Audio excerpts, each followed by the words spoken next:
warahmatullahi wabarakatuh. Bertemu kembali bersama saya di Bincang Hukum Style Mas Wonogiri.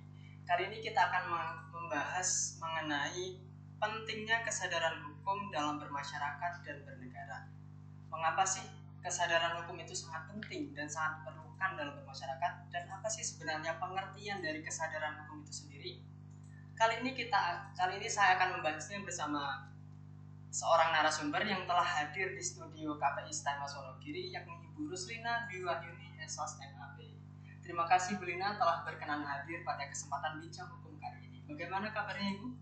Terima kasih kembali Mas Syahla. Alhamdulillah keadaan sehat. Mas Syahla juga demikian? Alhamdulillah sehat.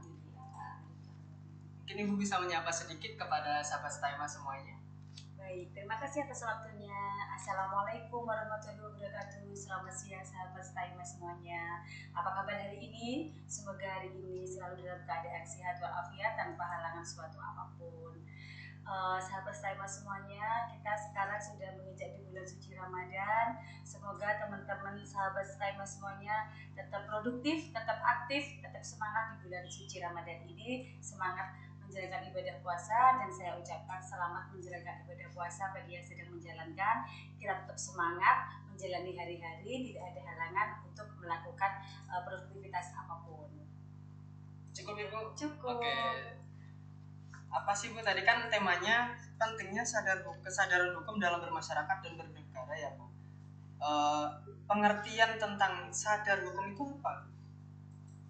Kita bicara sadar hukum, itu dua kata ya. Ada kata sadar, ada kata hukum. Kalau mungkin secara pengertian, mungkin saya rasa sahabat Style Mas semuanya sudah bisa googling sendiri itu ya. Sadar itu hukum itu apa, sadar itu apa, hukum apa. Tapi ini saya akan sedikit saja menyampaikan bahwa hukum itu adalah suatu sistem yang digunakan untuk mengatur ya, mengatur sesuatu. Jadi hukum itu adalah suatu sistem yang mengikat, yang mengatur, yang isinya tata tertib atau aturan. Kemudian mungkin kita bisa bicara tentang sadar. Sadar sendiri secara harfiah adalah mengerti gitu ya. Secara harfiah itu sadar itu berarti tahu, mengerti, paham akan sesuatu. Jadi kalau kita bisa gabungkan dua kata ini, sadar, hukum, dari tadi apa? Kita mengerti, kita memahami sesuatu terhadap aturan atau norma yang berlaku, yang mengikat. Kita bicara Indonesia, kita sadar hukum itu tadi kita bicara bahwa kita di sini sebagai warga negara Indonesia, berarti kita sadar, kita paham secara lahir dan batin ya, paham bahwa ada aturan tata tertib yang berlaku. Dimana kita tahu kita sebagai warga negara Indonesia, dari kita lahir sampai dengan kita nanti meninggal dunia pun semuanya ada legalitasnya. Misalnya, masyarakat waktu lahir dulu ada akta kelahiran? Ada akta kelahiran. Mungkin kita juga sering takziah ya, kita ikut kadang layat ya, kita melayat. Di situ mungkin kalau mengikuti prosesi pemakaman, layat itu kadang disampaikan akta kematian. Ya. Oh iya. Nah, berarti apa? Meninggal pun kita butuh legalitas. Itu akta. Artinya apa? Dari kita lahir sampai dengan kita meninggal, semuanya diatur oleh negara.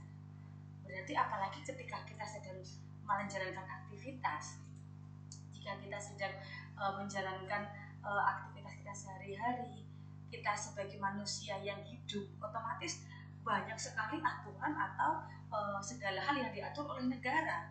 Norma-norma yang diatur, di mana norma itu sebenarnya mengatur bagaimana kita bisa berkehidupan, berbangsa dan bernegara ini secara teratur, secara seimbang, secara tertib, secara sejahtera, sesuai dengan apa yang dicita-citakan bangsa Indonesia, kan begitu.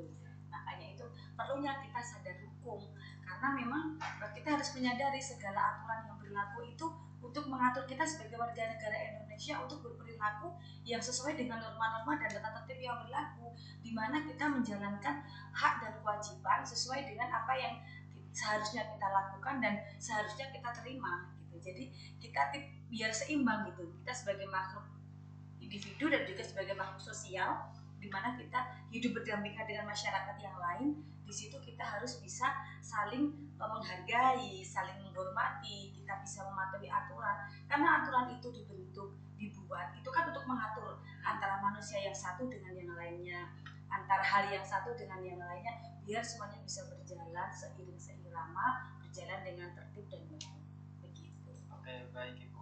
Dari temanya sendiri, pentingnya kesadaran hukum Ibu dalam bermasyarakat dan bernegara. Mengapa sih Bu kok kesadaran hukum itu sangat penting untuk dalam kehidupan bermasyarakat?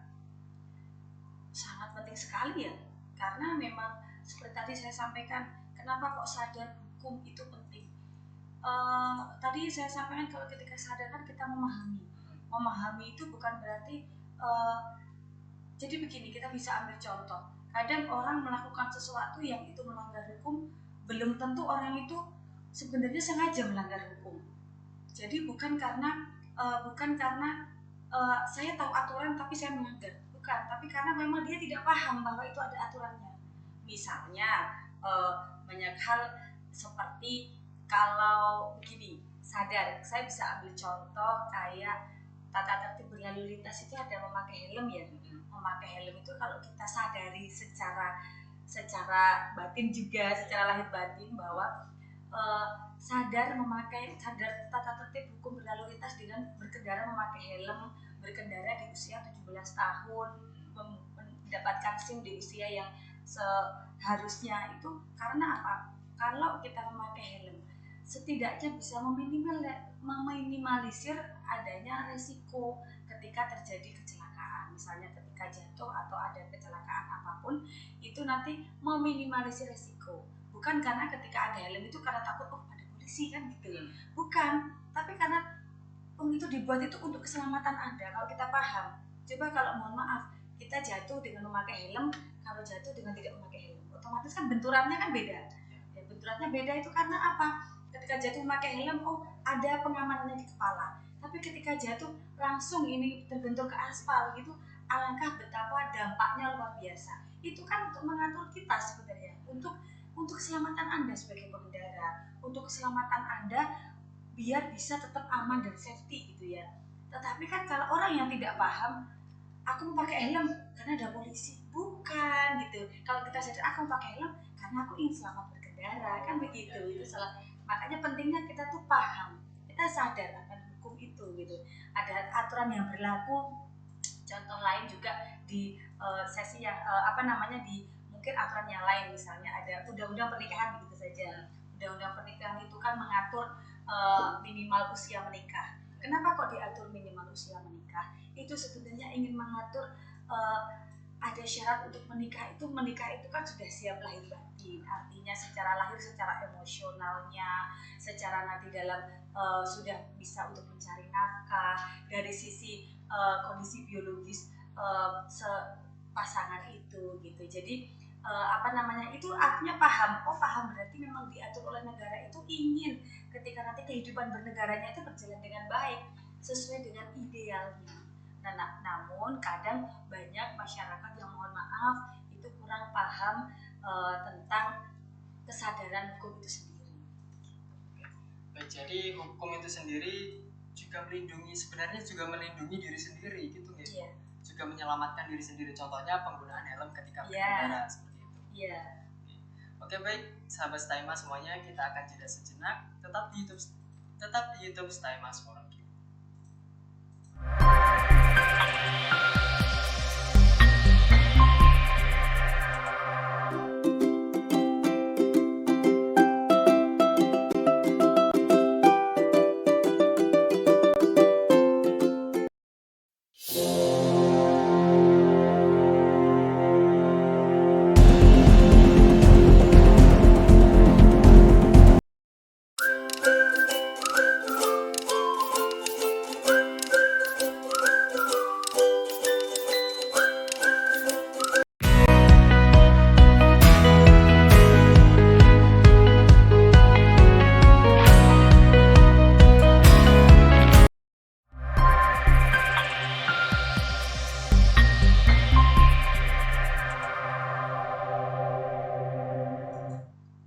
Berjumpa kembali bersama saya di channel YouTube Staymas Wonogiri, Bincang Hukum Tata Negara.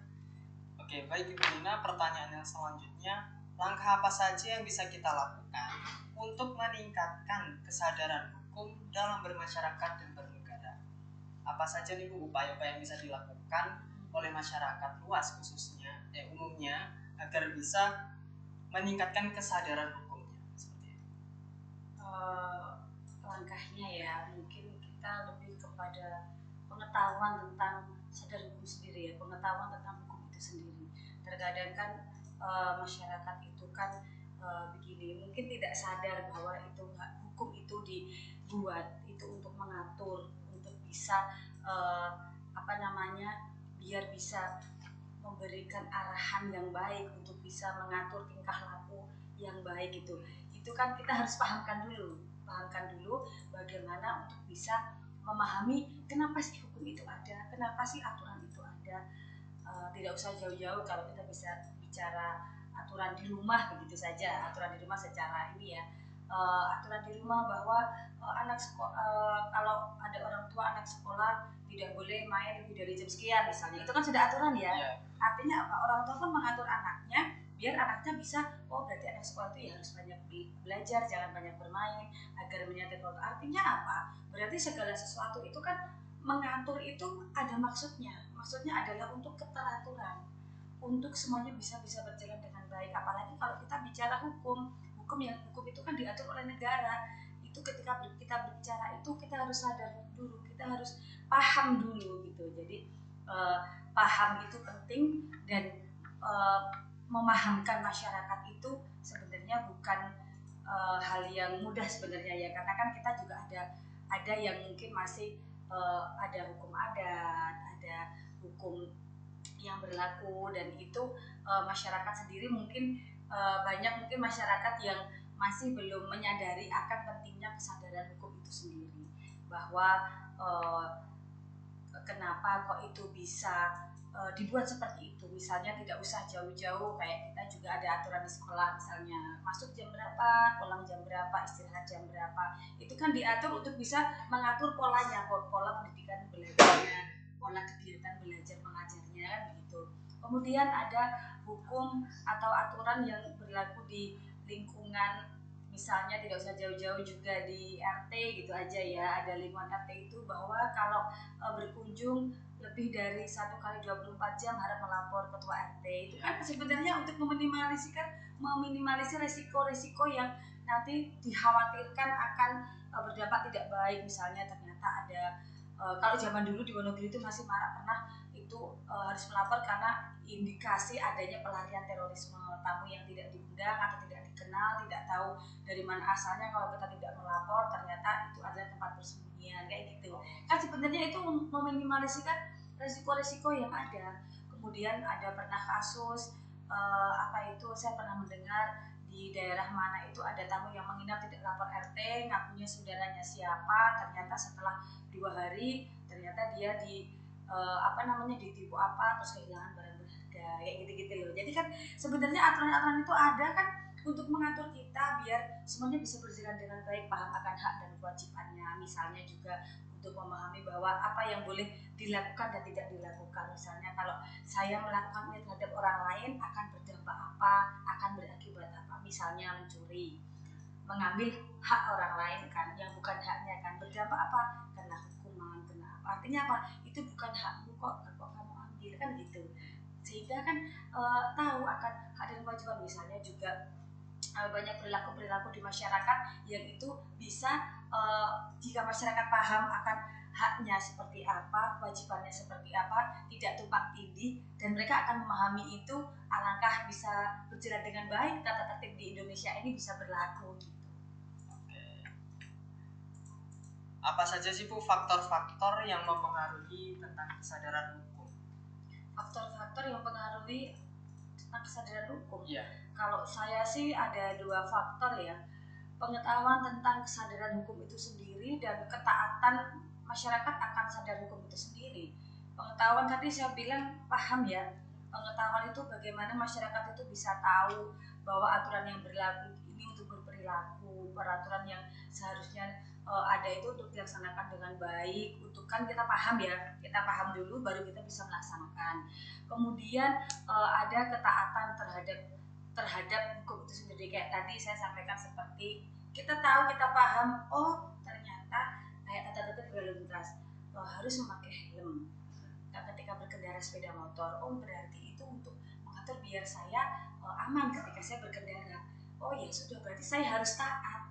Misalnya juga ada itu apa namanya, ketika kendaraan katakanlah ada batas, kalau kita bisa lihat ada batas aturan berapa kilometer kecepatan itu, oh itu misalnya katakanlah 80 atau 60 gitu ya, oh berarti itu memang untuk mengatur biar keamanan berkendaranya dan tidak merugikan orang lain. Kalau kita paham, oh ya udah berarti aku tidak boleh ngebut di sini, berarti aku harus kurang lebih kecepatan yang bisa ditentukan itu aku tidak ngebut, artinya apa, aku juga tidak mencelakai orang lain dan aku juga berusaha untuk menyelamatkan diriku sendiri.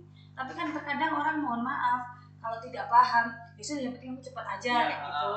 Padahal yang sudah pelan-pelan, yang sudah sesuai ini nanti ya kan ada risiko-risiko itu tadi. Kemudian ada aturan misalnya kayak mobil pick up itu tidak boleh yang digunakan itu kan muatan barang bukan muatan orang.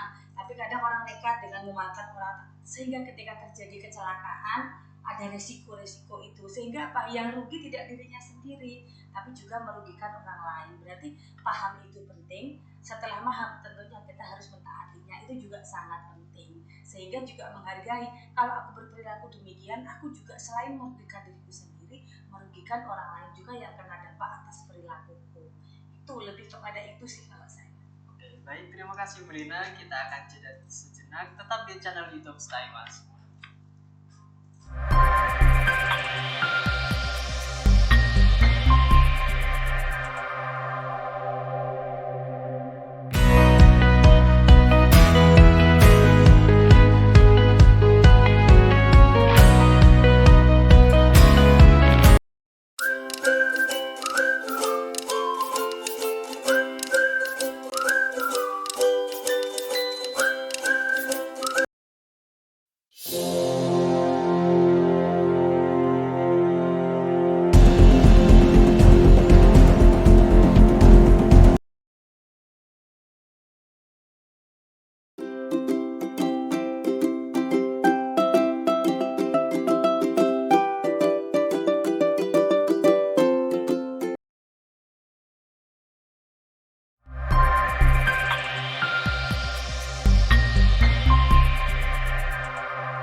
Contoh karupaya.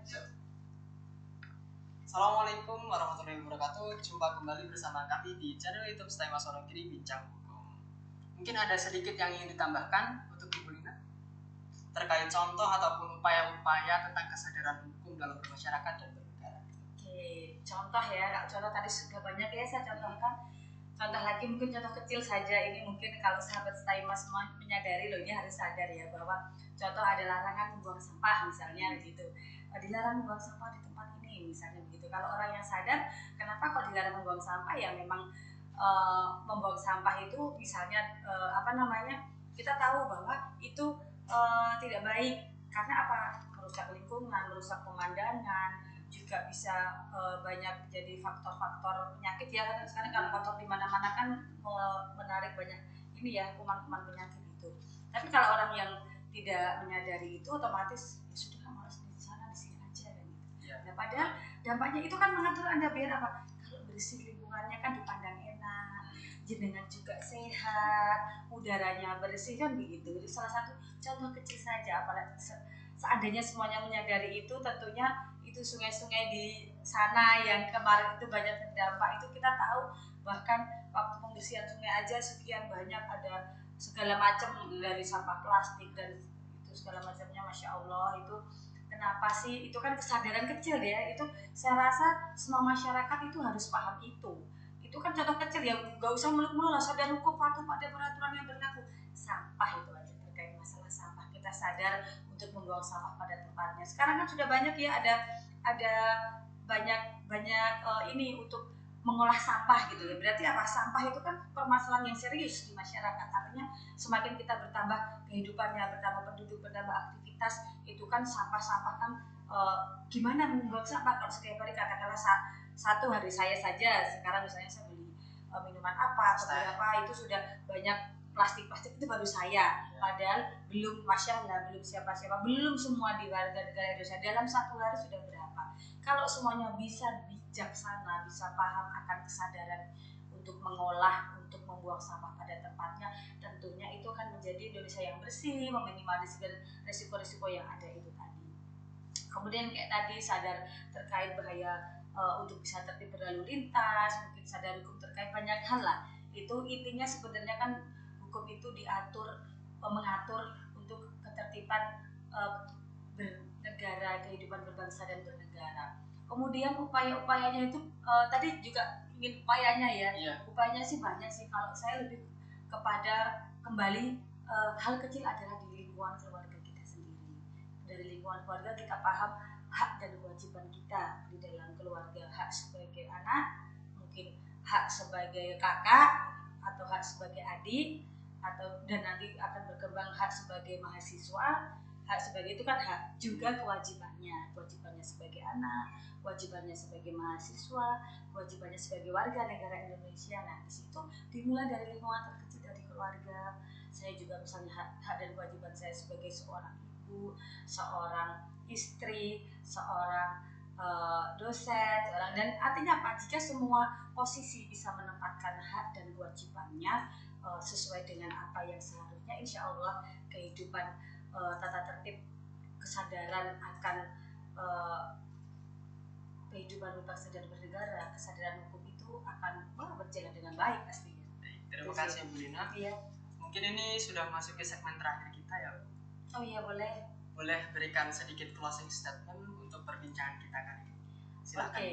Oke.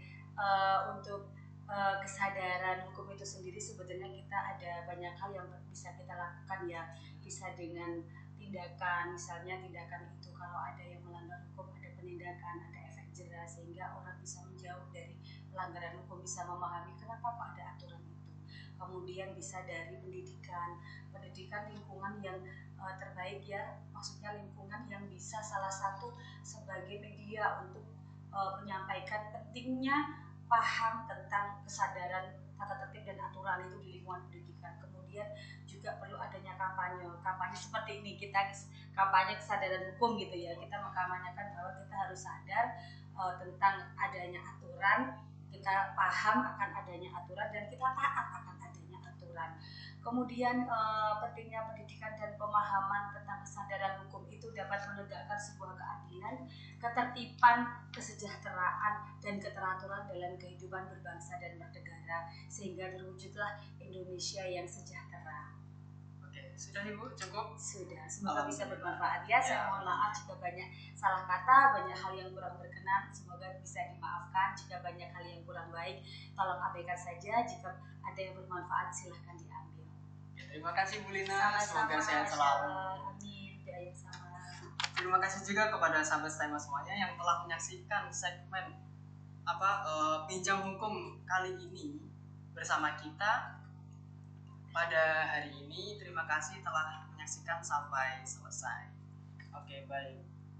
Staymas juga membuka pendaftaran untuk mahasiswa baru tahun akademik 2023-2024. Ayo, bagi calon-calon mahasiswa yang sudah lulus SMK, yang sudah lulus SMA, bingung nih mau kemana, mau kuliah atau mau kerja, ayo kuliah gabung bersama kami. Selain bisa berkuliah, kami juga bisa menyediakan kelas karyawan. Selain kuliah, bisa bekerja, jadi kuliah dapat, kerjanya juga dapat, seperti itu.